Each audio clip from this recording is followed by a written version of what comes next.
आप सभी का स्वागत है आपके अपने YouTube channel Gyandeep India channel पर।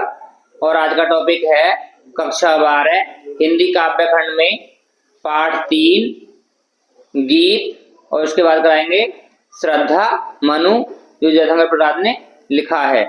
ये सामान्य हिंदी में पाठ 3 है और साहित्य हिंदी में ये पाठ 5 है। तो आइए देखते हैं पद्यांश। तो पहला पद्यांश है इसमें, बीती बेभावरी जागरी, अंबर पनघट में डुबो रही, तारा घट उषा नागरी, खग कुलकुल सा बोल रहा, किसले का अंचल डोल रहा, लो यह लतिका भी भर लाई, मधु मुकुल नवल रस गागरी, आधरों में राग अमंद पिए, अलकों में मलयज बंद किए, तू अब तक सोई है आली, आंखों में भरे ब्यागरी। तो ये था हमारा पद्यांश। अब देखेंगे इस पर आधारित प्रश्न उत्तर। तो पहला प्रश्न है, ऊपरी पद्यांश के शीर्षक और कवि का नाम लिखिए। तो उपयुक्त पद्यांश का शीर्षक है गीत, जो लहर रचना का एक भाग है, लहर रचना से लिया गया है।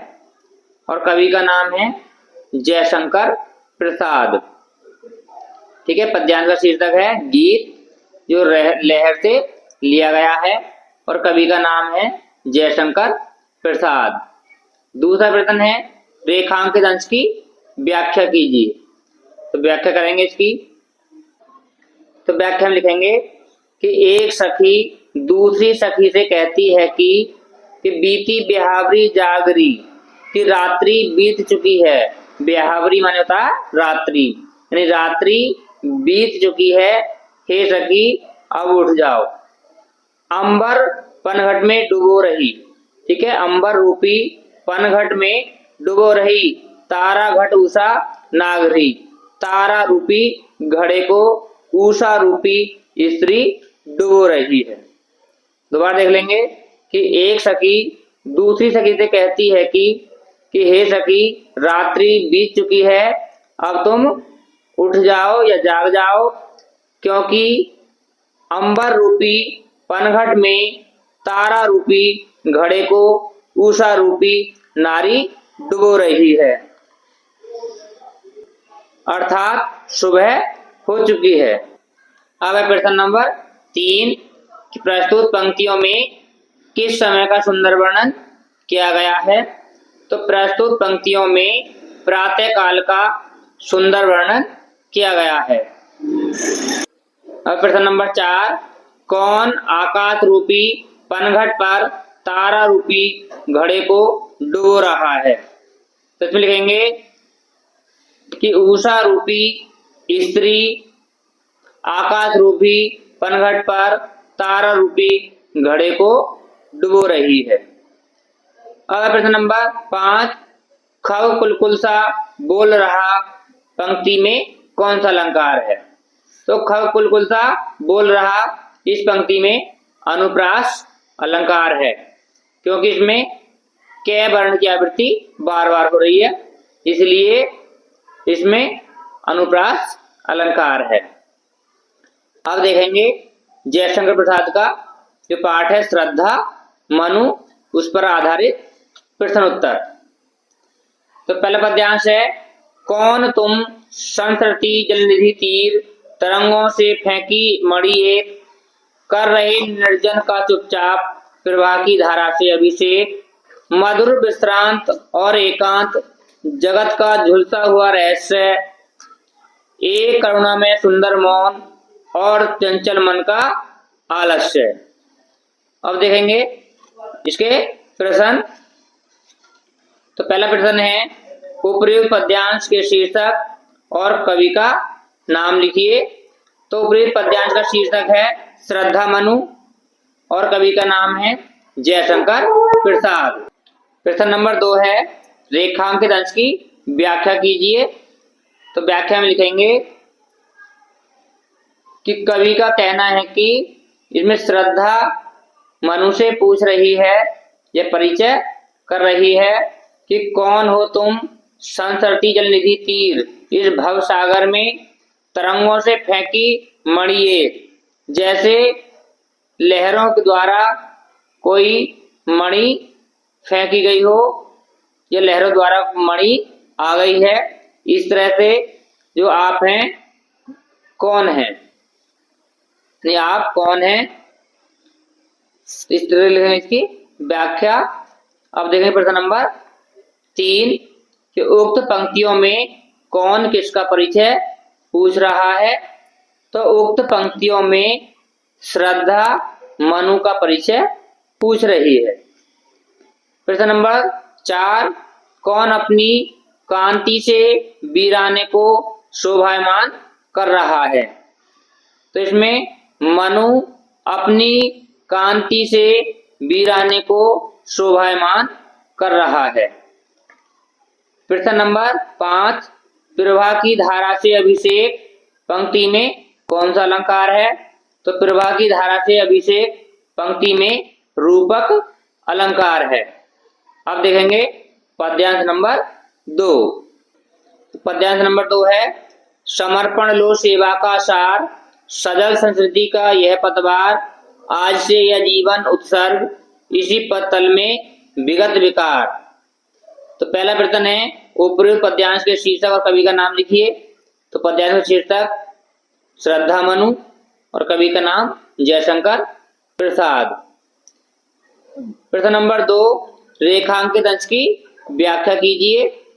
तो व्याख्या में लिखेंगे इसमें श्रद्धा मनु से कहती है कि आज से यह जीवन, कि आज से मेरा यह जीवन आपके चरणों में समर्पित है, या मैं अपने जीवन को आपके चरणों में समर्पित करती हूँ।